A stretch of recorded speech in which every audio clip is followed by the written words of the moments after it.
The Forgotten Chef King. Kabanata 6. Nang makita ni Marcus Ashford ang medyo tuliro at parang tanga na ekspresyon ni Carl Harrington, na para bang talagang nakapila na siya, bahagya siyang napangiti. Inabot niya ang 2 tuhog ng karneng tupa. Biro lang yun. Huwag masyadong dibdibin. Hindi mo kailangang tumingin pa sa mukha ni Cassie para pumila. Kagatlabi si Carl, pinipigilan ang inis, pero pinilit pa ring magpakita ng ngiti habang inaabot ang mga tuhog. Matapos ang leksyong ibinigay sa kanya ng ama kagabi, nagdesisyon siyang baguhin ang taktika. Hindi na dapat palaging bangga ang atake, kailangan, pretuhin si Marcus bilang pantay na kalaban. Hindi man siya bata sa paningin ng iba, sanay naman siya pagdating sa panliligaw. Kaya't matapos suriin ang sitwasyon, naglatag siya ng sariling plano, kunin muna ang simpatiya ni Cassie, at ang unang hakbang, magpanggap na mag-sorry sa harap niya. Kagabi pa niya narinig mula kay Isaac Royce na halos araw-araw ay bumibili si Cassie ng lamb skewers kay Marcus. Kaya ngayon, nandito siya, nakabantay, handang, sa malo ng kuneho, sa tamang oras. Cassie, malambing ngunit may yabang ang tono ni Carl, habang kumakain ng tuhog, naghahanap ka pa ba ng lilipatang middle school? May rekomenda ako, Camden Elite Aristocratic School. Maganda ang kalidad ng pagtuturo doon, at ang pinakamahalaga, bagay na bagay para sa mga kagaya natin. Bukas, samahan mo akong mag-tour sa campus. Akala niya'y walang mali sa sinabi niya. Pero bahagyang kumunot ang noo ni Cassie, hindi niya nagustuhan ang salitang, mga kagaya natin. May halong pangmamate iyon para sa kanya. Umiling si Cassie. Hindi muna. 2 araw na lang, kailangan kong manatili sa bahay kasama si Mama. Ayoko rin munang abalahin ang sarili sa admission. May bahid ng pagkadismaya si Carl, pero ngumiti pa rin. Sige, baka makadalaw ako kay tita minsan. Tahimik lang si Marcus habang nag-aasikaso ng mga customer. Pero malinaw na narinig niya ang bawat salita. Naintindihan niya agad ang plano, peking paghingi ng tawad lang pala, ang totoo'y gusto lang sumipsip kay Cassie. At higit sa lahat, mali ang paraan. Kaya't ngumisi siya at biglang sumabat, Cassie, bukas pupunta ako sa probinsya para bumili ng sangkap para sa malaking handa kay Sian Bridgeton sa 1 linggo. Gusto mo bang sumama? Sigurado akong magiging masaya. Bumili ng sangkap. Gulat ni Cassie. Umismid si Carl. Marcus, anong saya ang meron sa pagbili lang ng sangkap? Ngumiti si Marcus, hindi nagpatalo. Hindi basta sangkap. Pupunta tayo sa isang farm sa bundok para bumili ng manok. At habang nandoon, magpipiknik tayo sa tuktok ng burol. May dala akong mga pampalasa, at doon mismo ako magluluto ng hua chicken, isang tradisyonal na inihaw na kulay gintong pula, may kintab, malasa, at sobrang lambot ng laman. Mas masarap pa kaysa sa spicy chicken na kinain mo kahapon. Parang biglang naglaway si Cassie. Kumislap ang mga mata. Totoo yan. Siyempre. Ito ay lumang receta pa mula sa kapanahunan ng The Windsor Imperial. Noon, tinawag itong right dish, dahil sa ganda at sarap nito. Gusto mo bang matikman? Tumanggaw si Cassie ng mariin.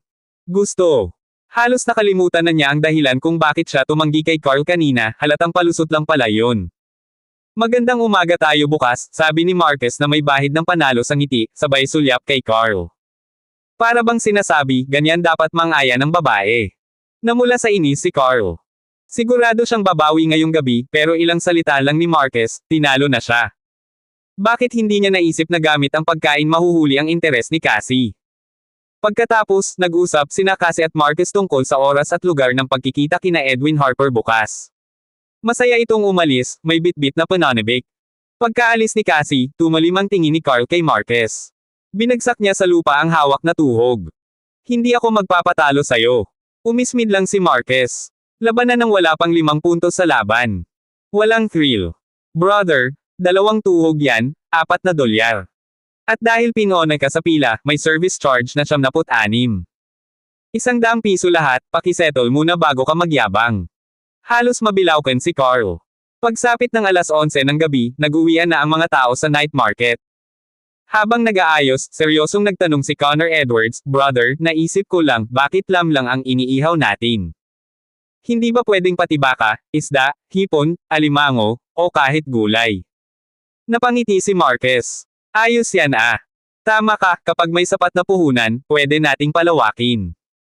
Isipin mo, barbecue na may kasamang malamig na beer sa mainit na gabi, walang kasing saya.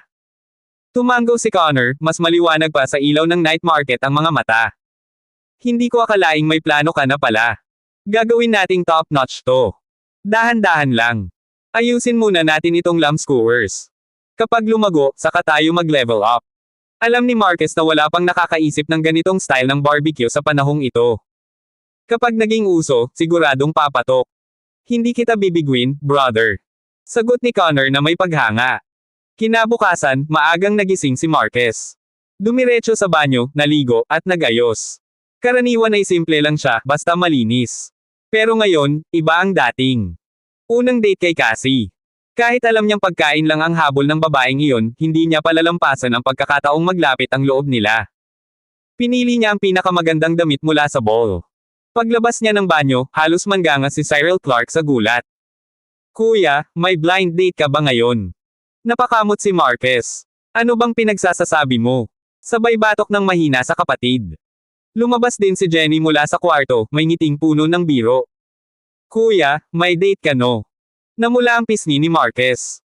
Ah, ganun na nga. Sa tingin mo, okay ba ako? Ngumiti si Jenny. Guwapo. Kung ako, may in love ako sayo. Napailing si Marquez. Magkapatid tayo, huwag kang ganyan. Nakasaad sa appointment ni Cassandra Royce na alas 8 ng umaga sila magkikita. Pagkatapos mag-agahan, nakatanggap si Marcus Ashford ng tawag mula kay Cassandra, nasa baba na raw siya. Bahagya pa siyang humarap sa salamin, tinitiyak na maayos ang pagkakaayos ng kanyang polo, saka isinabot ang backpack. Habang nagmamadaling bumaba, binati muna niya si Jenny na abala sa pagbabalot ng mga kubyertos. Pagkasara ng pinto, si Jenny ay agad na sumilip sa bintana, dala ng matinding kuryosidad.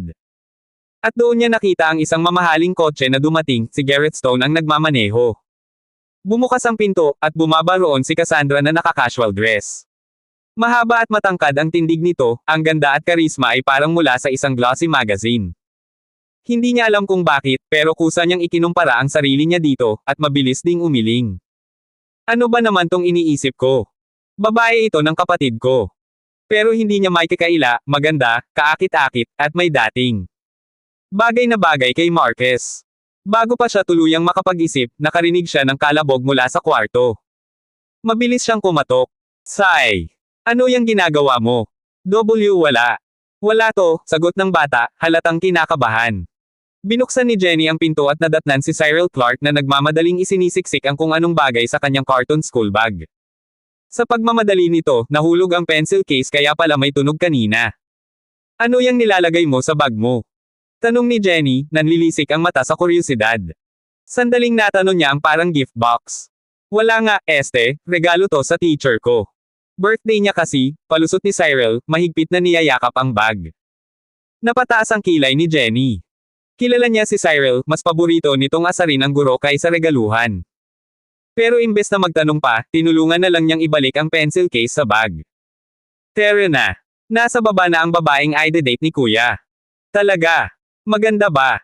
Cute. Biglang nagningning ang mga mata ni Cyril. Maganda at cute, sagot ni Jenny na nakangiti. Ngumiti rin si Cyril ng matamis. Ay, papakitang gilas muna ako mamaya. Sa ibaba ng gusali. Okay na, Gareth. Pwede ka nang bumalik. Hindi ko kailangan ng bodyguard, sabi ni Cassandra, na bahagyang napapairap. Alam kasi niya na ipinilit ni Isaac Royce na samahan siya ng lalaki, pero para kay Cassandra, hindi naman siya helpless para bantayan buong araw. Ngunit nakangiting umiling si Gareth. Kasi, utos to ng papa mo.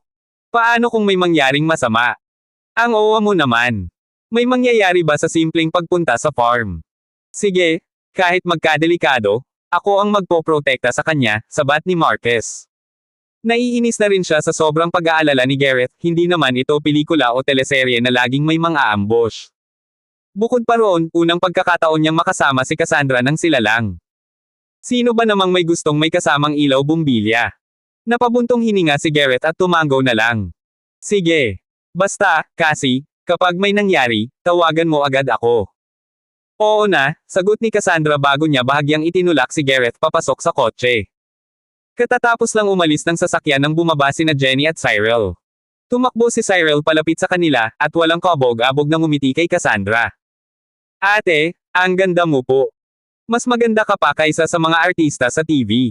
Napatawa si Cassandra at agad na nadisarma ng cuteness ng bata. Hinaplos niya ang ulo nito. Ang cute mo rin. Balang araw, magiging maganda ka rin tulad ng ate mo. Siyempre. Gusto ko maging kasing ganda mo, sagot ni Cyril na parang may musical note sa boses. Kasi, kapatid ko si Cyril Clark. Ito naman si Jenny Clark, kapatid ko rin, paliwanag ni Marquez. Napakunot ang noo ni Cassandra. Bakit magkaiba kayo ng apelyido? Kasi nagkakilala lang kami sa orphanage. Simula noon, siya na ang tumulong at nag-alaga sa amin ni Sai, paliwanag ni Jenny, simple pero may bigat sa tono. Saglit na natigilan si Cassandra. Hindi niya akalaing may ganoong pinagmulan si Marquez. Lalong tumindi ang paghanga niya rito. Kung ganun, tawagin mo na lang akong Ate Cassie, nakangiting sabi niya. Ate Cassie. Masayang bati ni Cyril. Pati si Jenny, may bahagyang pag-aalangan pero ngumiti at tumango. Ate Cassie. Samantala, habang masayang nag-uusap ang tatlo, nasa kabilang kanto si Garrett at nagpapalinas ng kotse sa car wash. Pero hindi niya talaga kayang umuwi nang hindi binabantayan si Cassandra. Kaya nag-rent siya ng motorsiklo mula sa club sa tabi ng car wash. Kung ayaw nilang makita ako, edi susundan ko ng palihim.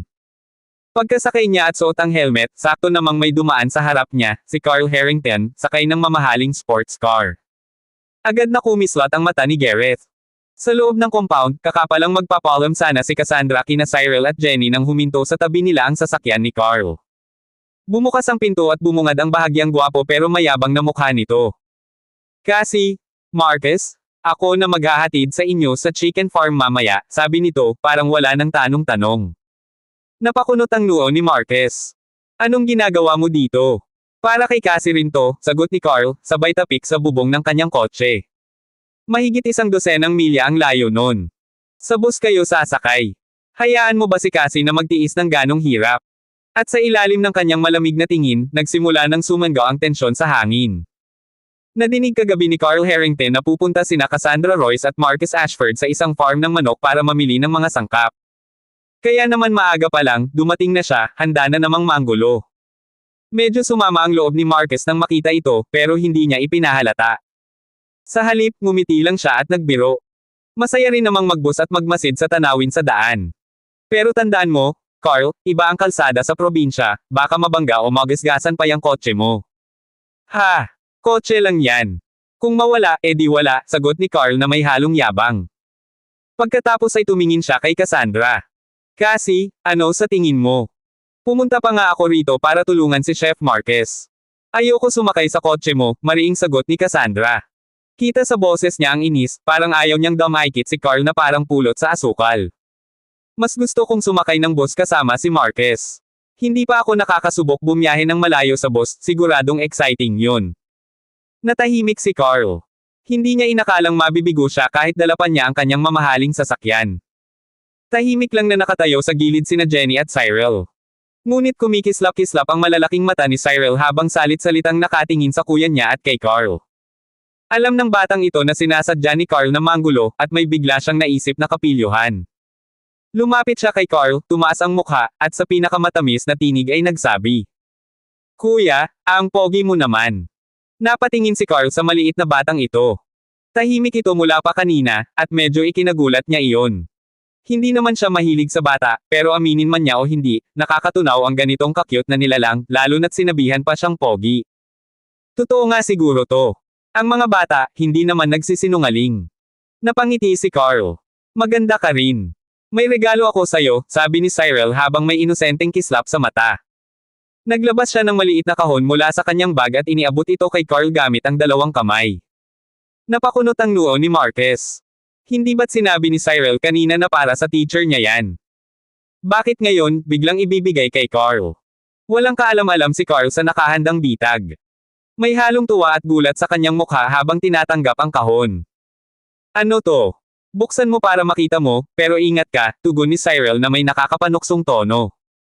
Hindi na napigilan ni Carl ang pagngisi at bahagyang paaring na tumingin kay Marquez, parang ipinapakita na mas malapit sa kanya ang bata kaysa kay Marquez. Pagkatapos ay sinimulan niyang punitin ang pambalot. Mula sa gilid, napansin ni Marquez na biglang umatras si Cyril, sumiksik sa lupa, at tinakpan ang ulo na para bang may inaasahang sumabog. Agad na kumilos si Marquez, hinayla si Cassandra at Jenny palayo at itinayo sa likuran niya. Bang! Sumabog ang kahon. Isang itim na bagay ang tumalsik, lobo pala na puno ng tinta. Sa isang iglap, bumulwak ang tinte diretso sa mukha ni Carl. Plak! Tumama ito at nagkalat ang malapot na tinta mula buhok hanggang damit. Ang puting polo niya ay naging parang nilubog sa uling. Nanlaki ang mga mata ni Marquez. Kailan pa naging ganito kaastig ang kapatid ko? Hindi naman komplikado ang kapulyuhang ito, isang lobo na may tinta, isiniksik sa loob ng laruan na biglang bumubukas kapag tinanggal ang takip. Regalo ito dati ni Marquez kay Cyril, pero pinalitan niya ang laman at ginawang mas matindi. At ngayong nabiktima si Carl, mukhang successful ang plano. Yaa! Ang mischief no. Tatlo ko, matagumpay. Astig! Sigaw ni Cyril, taas kamao at puno ng yabang sa boses. Sai, ang kulit mo talaga, puna ni Jenny, pero halatang natatawa rin habang palihim na sinusulyapan ang itsura ni Carl. Eh kasi naman, kuya, ang sanggit niya kay Kuya Marquez. Kailangan turuan ng leksyon. Depensa ng bata. Pinagkamot ni Marquez ang ulo ni Cyril at ngumiti. Ikaw talagang bata ka, pero para kanino ba talaga yung prank gift na yan? Napatingin si Jenny. Hoy! Kaninang umaga sabi mo, para sa teacher mo yan. Seryoso ang boses, pero si Cyril, mabilis na sumiksik sa tabi ni Cassandra at nag-grimace pa. Samantala, si Carl ay halos pumutok na sa galit habang pumapatak ang tinta mula sa buhok. Sinadya mo to. Alam mo ba kung anong brand ang damit ko? Hindi mo kayang bayaran to kahit ibenta ka pa. Bago pa siya makalapit, mabilis na niyakap ni Cyril ang hita ni Cassandra at nagkunwaring umiiyak. Wow! Hindi ko sinasadya, natatakot ako sa kuya na to. Nagbago agad ang mukha ni Cassandra, mula sa pagkainis kay Carl, naging malamig at puno ng pagtatanggol para sa bata. Hinakap niya si Cyril at marahang hinagod ang likod nito. Pero mula sa pwesto niya, kita ni Marquez ang mukha ng kapatid, walang luha, pero kumikislap ang mga mata at palihim na nakangiti. Aba, mahusay. Marunong magpaawa para talo ang kalaban. Sumabay na si Marquez sa palabas. Carl! Bata yan, biro lang yun. Pero ikaw, nakipagpatayan sa isang bata. Ano ka ba? Ay, ako? Nanginginig ang boses ni Carl, namumula ang mukha, pero natatakpan ng tinta. Ako, ano? Pinaiyak mo pa. Kapag nagka-trauma to, ikaw ang mananagot. Dagdag ni Marquez na may matalim na titig. Hindi na nakatiis si Carl. Nanginginig sa inis, binuksan niya ang pinto ng kotse para umalis. Sandali lang. Tawag ni Marquez. Mariin ang tingin ni Carl. Ano na naman? Ngumisi si Marquez at tinuro si Cassandra. Mula rito hanggang sa farm, higit 10 milya. Kakayanin mo bang panoorin si Cassie na sumasakay sa bus? Sanay siya sa komportableng biyahe, Carl. Hindi siya pwedeng mahirapan. Anong ibig mong sabihin? Mariing tanong ni Carl. Ngumiti si Marquez, nakataas ang kilay. Pahiram ng kotse mo. Mabilis ang andar ng kotse ni Carl Harrington patungong kanayunan.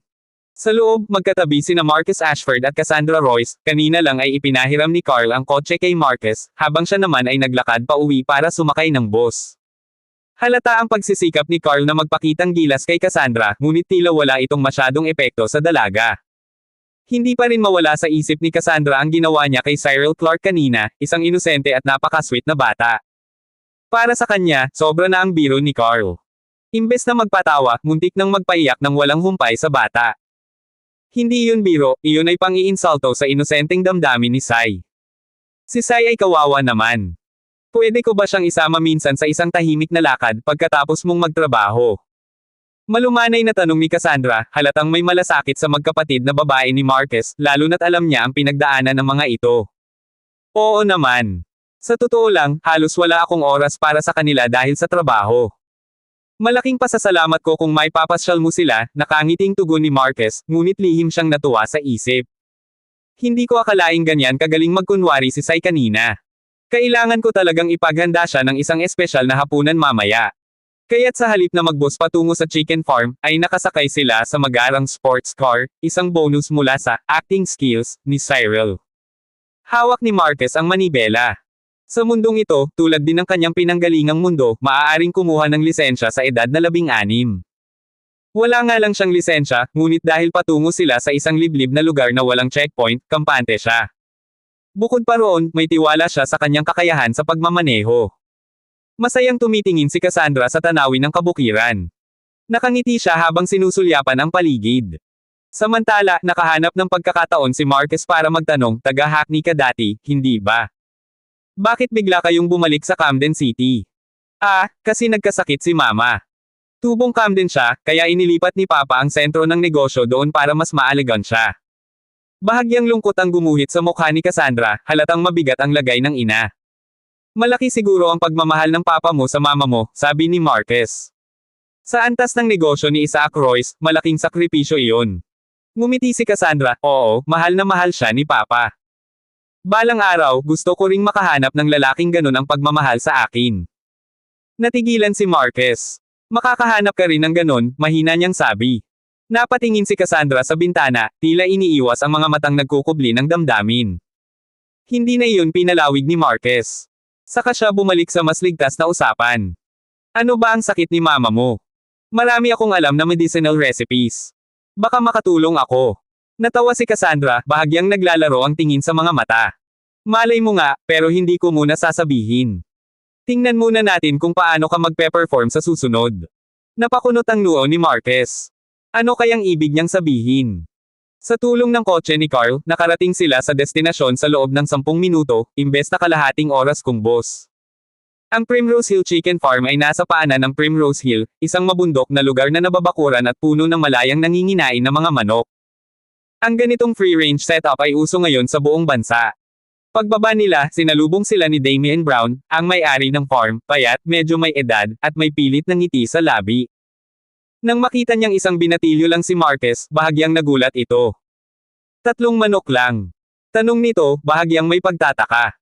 Napatingin si Damian sa mamahaling kotse at kay Cassandra. Sa isip niya, baka nagpunta lang sila para mamasyal, hindi talaga para bumili ng marami. Pero dahil negosyo pa rin ito, agad siyang ngumiti at nag-alok, may bantam, Hackney chicken, at Tibetan pheasant dito. Anong gusto mo? Papahuli ko na. Napatingin si Marquez sa malayo, kung saan may mga lalaking pawisan at gasgas ang mukha, hawak ang mga net at may dalang hola ng mga buhay na manok. Isa sa kanila, mukhang nasugatan pa sa mukha dahil sa pagkakakaskas ng kuko ng manok. Ganito pala kahirap magpa-free range. Lumapit si Damian, sakto ang dating mo. May bagong huli mula sa bundok. Pili ka na. Napailing si Marquez. Boss, hindi ba masyadong matrabaho ang ganito? Araw-araw kailangan pa kayong magpaakyat para manghuli. Napabuntong hininga si Damian. Oo, at bihira ang tumatagal ng 2 buwan sa trabaho. Maraming umaayaw. Kaya nga pahirap na ng pahirap ang negosyong ito. Bakit hindi na lang kayo magtayo ng kulungan? Tanong ni Marquez. Umiling si Damian. Kung madali lang sana, pero mahigit 1,000 manok na ang nasa bundok.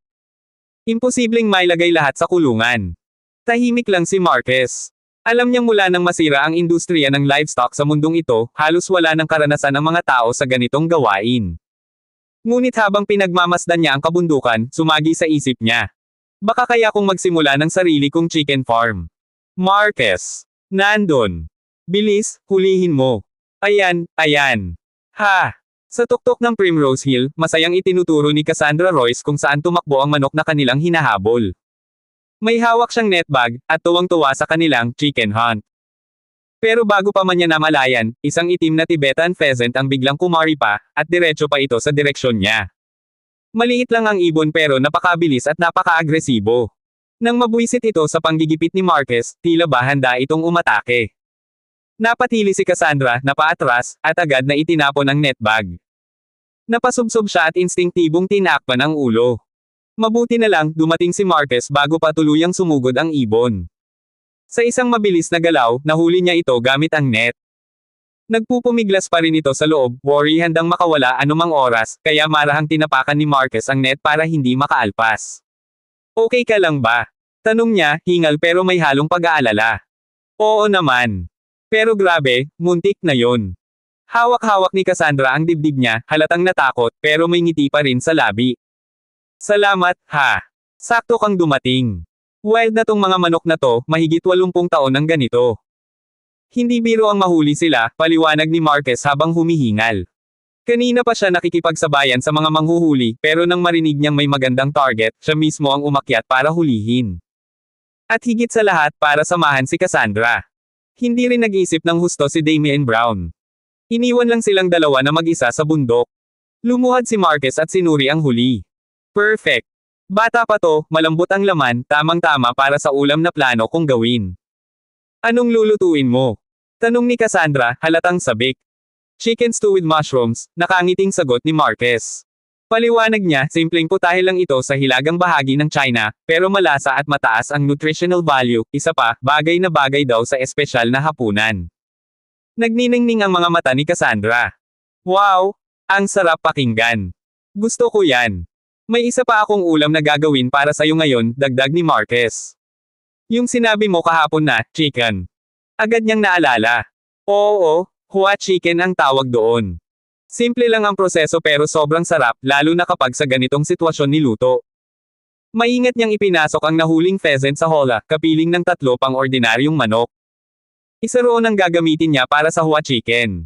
Ang 2 na may para sa ibang putahe sa nakatakdang imperial na handaan. Habang abala, nag-alok si Cassandra, tulungan na kita. Maghanap ka na lang ng tuyong kahoy at dayami. Ako na sa pagkatay, ani Marquez, ayaw niyang makita nitong madyugo ang proseso. Sunod-sonya rin si Cassandra, na bagamat lumaki sa marangyang buhay, ay tila tuwang-tuwa sa bagong karanasan. May maliit na lawa sa gilid ng burol, pinagkukunan ng tubig ng mga manok. Doon kumuha si Marquez ng malalaking dahon ng lotes para balutin ang manok. Sa bitbit niyang maliit na toolbox, inilabas niya ang matalim na kutsilyo at mabilis na ginilitin, binunutan ng balahibo, nilinis, at nilagyan ng pampalasa ang manok. Pagkatapos, binalot niya ito sa dahon ng lotes at saka sinapinan ng putik mula sa lawa. Pagbalik ni Cassandra dala ang mga kahoy, naghukay si Marquez ng maliit na butas, inilibing ang manok na binalot sa putik, tinabyunan ng lupa, at nagsiga sa ibabaw nito. Habang nag-aapoy ang siga, ilang beses nang nagtanong si Cassandra. Marquez, luto na ba? Sandali pa. Mabango na ah. Huwag mainip, hintayin mo lang. Sa wakas, nang bumagsak ang apoy, maingat na hinukay ni Marquez ang manok. Pumutok ang balot na putik, at sumambulat ang amoy ng lutong manok na hinaluan ng banayad na samyo ng lotus leaf, hindi kasing tapang ng spicy chicken, pero may kakaibang halina. Kumikinang sa mamula-mulang balat ang manok, nakakagutom. Akmang hahawakan ito ni Cassandra pero mabilis na tinapik ni Marquez ang kamay niya. Mainit pa, ingat. Ngumiti lang siya at nanood habang hinihiwa ni Marquez ang manok. Ni hindi niya napansin na hawak pa pala nito ang kamay niya. Biglang, shark! Mula sa masukal na damuhan, may marahas na kaluskos. Napatigil silang dalawa. Nagkatinginan. Marquez, ano yun? Bulong ni Cassandra, may bahid ng kaba. Hayop ba yon? Malamang hindi, wala namang mabangis na hayop dito, sagot ni Marquez, pero kumunat ang noo. Hindi niya maiwasang maalala ang isang eksena sa Legend of the Condor Heroes, habang nag-iiho ng manok biglang may dumating na hindi inaasahan. Kumakabog ang dibdib niya. At ngayon, tila ba may paparating na hindi lamang basta tao.